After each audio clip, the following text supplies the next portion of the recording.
E o presidente Luiz Inácio Lula da Silva defendeu hoje o desarmamento nuclear de todos os países. Durante discurso na abertura do 3º Fórum Mundial da Aliança de Civilizações, no Rio de Janeiro, Lula respondeu também às críticas dos Estados Unidos e pediu diálogo com o Irã. O Fórum Mundial da Aliança de Civilizações é uma iniciativa das Nações Unidas contra o preconceito e a intolerância. Desta edição, no Rio de Janeiro, participam o secretário-geral da ONU, Ban Ki-moon, e o primeiro-ministro turco, Recep Erdogan. Este foi o cenário em que Lula rebateu as acusações de Hillary Clinton. Ontem, a secretária de Estado norte-americana disse que o Brasil e os Estados Unidos têm sérias discordâncias sobre o programa nuclear do Irã e que Teherã está usando o Brasil para ganhar tempo e evitar sanções internacionais. Lula disse que o Brasil está empenhado em contribuir para a paz no Oriente Médio e aposta no entendimento. Criticou, sem citar nomes, os que defendem ações militares para prevenir conflitos na região. Defendemos um planeta livre de armas nucleares e o pleno cumprimento por todos os países das determinações do Tratado de Não Proliferação. Com esse propósito, o primeiro-ministro Erdogan e eu fomos a Teherã buscar com o presidente Ahmadinejad uma solução negociada para um conflito que ameaça muito mais do que a estabilidade de uma região importante do planeta. E o governo de Teherã reforçou as declarações do presidente Lula. O chanceler iraniano afirmou hoje que o acordo entre Irã, Turquia e Brasil pode ajudar a aumentar a confiança internacional em vez de alimentar o conflito. Para este especialista em direito internacional, a atitude do governo brasileiro de tomar partido na questão contra o Conselho de Segurança da ONU tem um lado positivo, mas deve mudar o comportamento do país em outras questões internacionais. Há o bônus de estar nessa posição, vantagens econômicas, de prestígio político internacional, mas é também o ônus, que é a preparação. Nós devemos ter preocupação com segurança interna, segurança externa. Enfim, o Brasil entra em um outro patamar e isso tem vantagens e tem desvantagens. Etanol destilado a partir de uma variedade de batata doce criada em laboratório chama a atenção de empresários americanos. Os números do desmatamento em Mato Grosso preocupam o Ministério do Meio Ambiente. Chegou a hora das notícias do campo.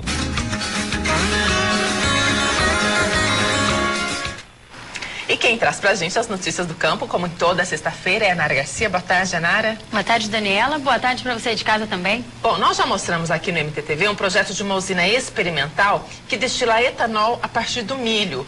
Agora, a batata doce também está sendo usada como base de produção? Isso mesmo, Daniela. O legume pode sim ser usado para a produção de etanol. E a tecnologia da usina experimental e o potencial dessa batata doce criada em laboratório chamou a atenção dos Estados Unidos. Representantes de uma empresa americana estiveram aqui em Tangará para ver essas tecnologias de perto. O legume é resultado de 12 anos de pesquisa da Universidade de Tocantins. Uma mistura de diversas variedades de batata doce que recebeu o nome de Duda. Na terra de Tangará da Serra se desenvolveu bem. Em um único pé, 17 batatas. É normal isso mesmo, Aldo? Existe pé que tem até mais, mas outros também não produzem tanto que nem esse. Esse aqui são 17 batatas que deve dar em torno de 10 quilos de batata nesse pé. Então, isso vai trazer a média nos 3,4 quilos por planta que a gente está tendo. Da plantação, a batata vai para uma usina experimental de fabricação de etanol, que no ano passado usava o milho como base. Uma tonelada do grão rende em média 400 litros de álcool. Já a batata... Estamos com uma média de 3,4 quilos por planta nesse experimento pequeno.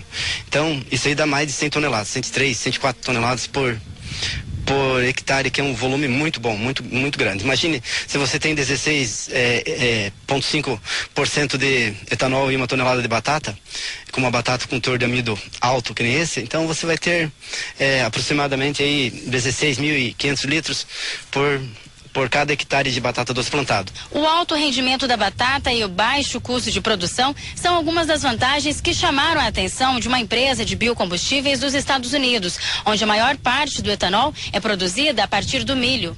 Nos Estados Unidos, o mercado de milho, o preço do milho está muito alto, encarece a produção do etanol e inviabiliza, em alguns casos, tem usinas fechando por causa do alto custo do milho. A tecnologia também é muito cara e a concentração das indústrias em locais distantes da área de produção aumentem muito o custo de logística do campo para a usina e da usina para a distribuição do etanol para o mercado. E o resultado final é que o custo repassado ao produtor é muito baixo e o preço repassado ao consumidor na bomba é muito alto. Então, esse desequilíbrio gera demanda por busca de tecnologias que sejam muito mais economicamente viáveis, não só rentáveis para as empresas do ramo, mas também que sejam lucrativas para os agricultores e para as suas comunidades. A meta do governo norte-americano é atingir uma produção anual de 130 bilhões de litros de etanol até 2022. A diversificação da base de produção, além de contribuir para este objetivo, pode ajudar a democratizar o processo. A batata doce, com sua alta rentabilidade, que precisa de um espaço muito menor do que o milho para gerar um volume equivalente de biocombustível, traz não só esse benefício, mas a tecnologia avançada que encontrei aqui no Brasil de produção de etanol com mini usinas, micro usinas e usinas médias, vai de encontro a essa necessidade, porque as comunidades agrícolas nos Estados Unidos podem usar essa tecnologia para gerar seu próprio etanol, tanto para consumo próprio como para consumo da comunidade onde vivem. No Brasil também existem interessados. Em São Paulo, uma indústria já adotou a tecnologia. E em Mato Grosso, onde todo o etanol vem da cana-de-açúcar que é plantada aqui, um grupo agrícola também pretende investir na fabricação de etanol a partir da batata doce. Aqui no Mato Grosso nós temos um grande grupo aí que já está em negociação para montar a primeira unidade de etanol de batata doce e ração animal. Por causa que a grande vantagem da batata doce é a geração de um subproduto, que seria a ração animal, dá início numa outra cadeia produtiva, mais gado, mais porco, mais leite, mais peixe. Não tem problema de chuvas e vento, nada vai afetar ela. Se você não pode colher na época certa, não vai ter problema nenhum de ficar assim, mais até um ano embaixo do solo, não vai estragar. Celebramos o diálogo e há 169 empresas do setor de cana-de-açúcar que receberam o prêmio Selo de Empresas Compromissadas, que merecem nossos parabéns. E chegamos até aqui a partir de um processo longo de maturação, de uma visão da importância do setor que produz etanol no Brasil. O Brasil hoje tem uma matriz energética das mais renováveis do mundo, porque tem na sua composição, principalmente na matriz de combustível, tem o etanol. O uso do etanol é a diferença entre nós e os demais países no que se refere a uma matriz renovável. Nesse mês, que é o mês do Rio+20, é importante que nós estejamos aqui hoje celebrando esse selo. Durante muito tempo, o etanol brasileiro foi acusado de duas coisas. E essa sempre foi uma preocupação do presidente Lula. Foi acusado, primeiro, de estar desmatando a Amazônia. E segundo, de utilizar práticas absolutamente incompatíveis com a civilização, trabalho escravo.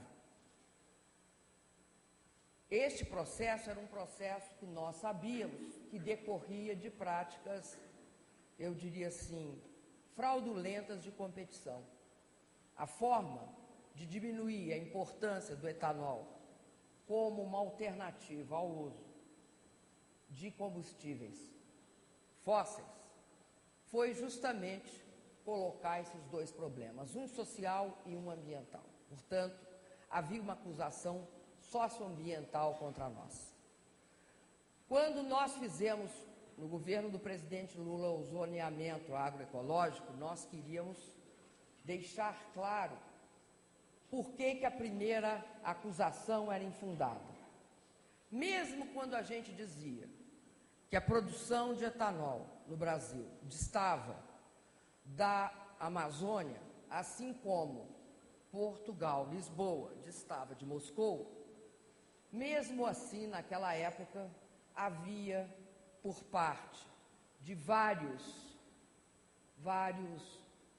jornais da imprensa internacional, uma tentativa de não entender essa distância geográfica. Então, o zoneamento agroecológico, além de nos beneficiar, porque definia áreas de produção, impediu e era um instrumento contrário a essa acusação. Hoje nós estamos aqui mostrando que a área que produz este combustível, que é um combustível renovável, toda a produção sucroalcooleira do Brasil, e, sobretudo, a base da produção do etanol, ela é uma das áreas que tem das melhores práticas na relação com os processos de trabalho, com a jornada de trabalho, com a condição de respeito ao direito do trabalhador nesta área. Nós estamos dando um passo, portanto, no sentido de cada vez mais mostrar que é possível sim, e esse é o tema da Rio+20, produzir, respeitando o meio ambiente e a legislação social, produzir energia limpa, além disso, fazendo um processo de inclusão social no qual o direito dos trabalhadores assume um papel relevante e de destaque. Nós, neste ato e nas vésperas da Rio+20, estamos, de fato, mostrando que o tema da Rio+20, que é crescer, incluir e proteger, está concretizado aqui hoje no setor sucroenergético.